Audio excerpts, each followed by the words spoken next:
Hello friends, எல்லாருக்கும் வணக்கம். இந்த மாதிரி சின்ன சின்ன கேஜெட்ஸ் அப்புறம் சின்ன சின்ன பொருட்கள்லாம் பார்த்தீங்கன்னா, அது உங்களுக்கு ரொம்ப பிடிச்ச பொருளாகவும் இருக்கும். வீட்டில் வந்து ரிப்பேர் பண்ண முடியாமல் சும்மாவே கிடக்கும். இது எல்லாமே நீங்களே ரிப்பேர் பண்ணி யூஸ் பண்ணுற மாதிரி நம்ம ரெடி பண்ணிக்கிடுவோம். வீட்டில் இருக்கிற சின்ன சின்ன டூல்ஸை வச்சே நம்ம இதை ரெடி பண்ணலாம். எப்படிங்கிறத நான் உங்களுக்கு சொல்கிறேன். வீடியோவை தொடர்ந்து பாருங்கள்.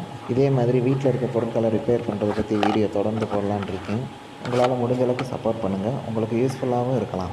சரி, வாங்க வீடியோக்குள்ளே போவோம். இப்போ இதோட ப்ராப்ளம் என்னென்னு பார்த்தீங்கன்னா, பேட்ரி போட்டாலும் ஓடலை, பின்னாடி வந்து 5V டிசி அடாப்டரும் கொடுத்துருந்தாங்க, அதுவும் வேலை செய்யலை. ஸோ இதை வந்து நம்ம சிம்பிளாக ரீசார்ஜ் பண்ணி யூஸ் பண்ணுற மாதிரி இதை நம்ம ரெடி பண்ணுவோம். எப்படி பண்ணுறேங்கிறத பார்த்துக்கோங்க. உள்ளே பேட்ரி வைக்கிறதுக்கு இடம் தேடினேன், பேட்ரி வைக்கிறதுக்கு இடமே இல்லை. ஸோ நம்ம பின்னாடி தான் வச்சாகணும். சின்ன பேட்டரியாக எடுத்துக்கிறேன்.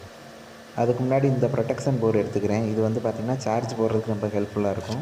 இதில் இருக்கிற அந்த மைக்ரோ யூஎஸ்பி போர்ட்டை வந்து நான் கொஞ்சம் எக்ஸ்டெண்ட் பண்ணிக்கிறேன். இந்த மாதிரி வயரோடு போட்டு, வயரில் வந்து பார்த்திங்கன்னா இன் அவுட் இந்த மாதிரியான அந்த போர்டுலேயே எல்லாமே மென்ஷன் பண்ணியிருப்பாங்க. உங்களுக்கு கனெக்ஷனுக்கு ரொம்பவே யூஸ்ஃபுல்லாக இருக்கும். பேக் டோரில் சின்னதாக ஹோல்ஸ் போட்டு இந்த மாதிரி அட்டாச் பண்ணிக்கிறேன். க்ளூ கன்னை வச்சு ஒட்டிக்கலாம்.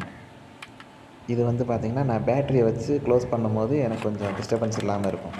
ஓகேவா? நான் இப்போ வைக்கிறேன்னா அந்த மாதிரி, ஏன்னா இந்த சைஸுக்கு தான் இப்போதைக்கு பேட்ரி எடுத்திருக்கேன். ஓகே, பர்ஃபெக்டாக இருக்குது. இப்போ நம்மக்கிட்ட இருக்கிற பேட்ரி எடுத்துக்கலாம். இது வந்து பார்த்திங்கன்னா 3.7V பேட்ரி, AA சைஸ் உள்ளது. இந்த ஏர் கூலரில் உள்ள பேட்ரி ஹோல்டரில் வந்து இது கரெக்டாக ஃபிட் ஆகும்.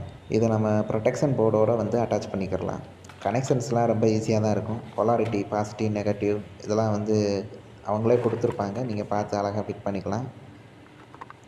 பாருங்கள் எவ்வளோ பர்ஃபெக்டாக இருக்குன்னு.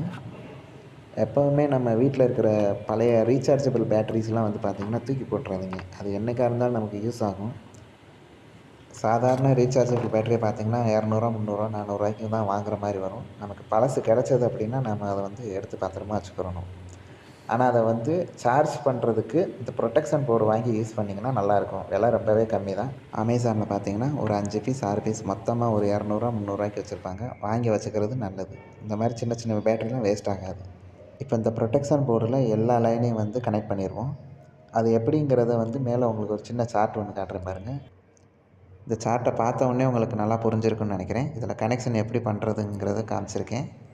இப்போ ஏர் கூலரோட பேட்டரியோட கனெக்ஷன் எடுத்து வெளியில் வச்சுருக்கேன். இது வந்து எங்கே கனெக்ட் பண்ணணும்னா, நம்ம ப்ரொடெக்ஷன் போர்டில் அவுட் பாசிட்டிவ், அவுட் நெகட்டிவ்னு இருக்குது பார்த்தீங்களா, அங்கே வந்து பாசிட்டிவ் நெகட்டிவ் கரெக்டாக பார்த்து ஜாயின் பண்ணிக்கிடுவோம்.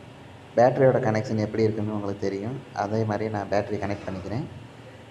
அதுக்கு முன்னாடியே யூஎஸ்பி போர்ட்டை வந்து எக்ஸ்டெண்ட் பண்ண சொன்னேன்ல, அது வந்து உங்களுக்கு இந்த சார்ட்டில் எப்படி பண்ணலான்றது தெரியும். ஏன்னா இன்னும் அந்த யூஎஸ்பி பக்கத்துலேயே பாசிட்டிவ் நெகட்டிவ்னு உங்களுக்கு கொடுத்துருக்காங்க.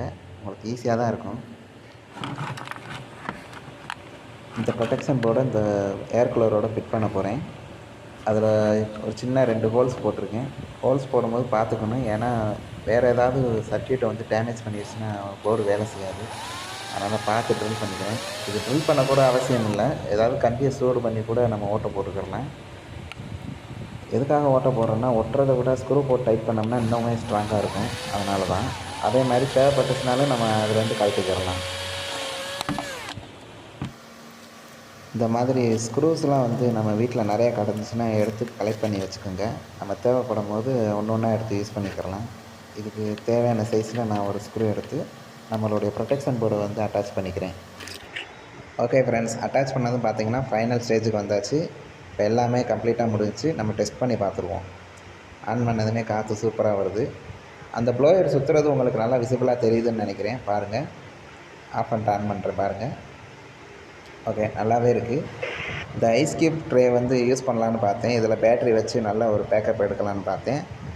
ஆனால் எனக்கு வந்து ஐஸ் கியூப் போட்டால் கொஞ்சம் ஜில்லுன்னு காற்று வாங்கலான்னு தோணுச்சு. அதனால் அதை அப்படியே விட்டுட்டேன். இல்லை அப்படின்னா நம்ம பெரிய பேட்டரி யூஸ் பண்ணியிருக்கலாம். ஓகே, இப்போ பார்த்தீங்கன்னா பேட்டரி சார்ஜ் ஏறிட்டுருக்கு. ஃபுல்லானதுக்கப்புறம் எப்படி இருக்குதுன்னு பாருங்கள். இப்போ பேட்டரி ஃபுல்லாகிடுச்சு. பாருங்கள் எல்இடி எவ்வளோ ப்ரைட்டாக எரியுதுன்னு பாருங்கள். இந்த போர்டு யூஸ் பண்ணுறதுல இன்னொரு நல்ல விஷயம் என்னென்னு பார்த்தீங்கன்னா, எந்த பேட்டரியுமே ஊதி போகாது, ஒரு மாதிரி வீங்காது. அதை வந்து ப்ரொடெக்ட் பண்ணுறதுக்கு தான் அந்த ப்ரொடெக்ஷன் போர்டை யூஸ் பண்ண சொல்கிறேன். இது இருக்கிறது ரொம்பவே நல்லது. ஓகே, ஃபுல் சார்ஜ் ஆனதுக்கப்புறம் பாருங்கள் எவ்வளோ பவர்ஃபுல்லாக இருக்குதுன்னு பாருங்கள். நல்லாவே காற்று வருது. இந்த மாதிரி கேஜெட்ஸ்லாம் வீட்டில் சும்மா போட்டிருந்தீங்கன்னா அது பிற்காலத்தில் போய் குப்பையாக தான் சேரும். இந்த மாதிரி நம்ம குப்பையாக போடுறதுக்கு அதை வந்து ரீசைக்கிள் பண்ணிக்கிட்டோம் அப்படின்னா நல்ல ஒரு யூஸ்ஃபுல்லான டூலாக இருக்கும். இல்லை அப்படின்னா வேறு யாருக்காவது கூட நம்ம அதை கொடுக்கலாம். ஓகே ஃப்ரெண்ட்ஸ், இந்த வீடியோ உங்களுக்கு யூஸ்ஃபுல்லாக இருந்திருக்குன்னு சொல்லி நான் நம்புகிறேன். இதே மாதிரி வீட்டில் இருக்கிற பொருட்களை நம்மளே சரி செய்கிறத பற்றி நிறைய வீடியோஸ் வச்சுருக்கேன். ஒன்று ஒன்றா அடுத்தடுத்த வீடியோஸில் பார்க்கலாம். தொடர்ந்து சப்போர்ட் பண்ணுங்கள். தேங்க்ஸ் ஃபார் வாட்சிங்.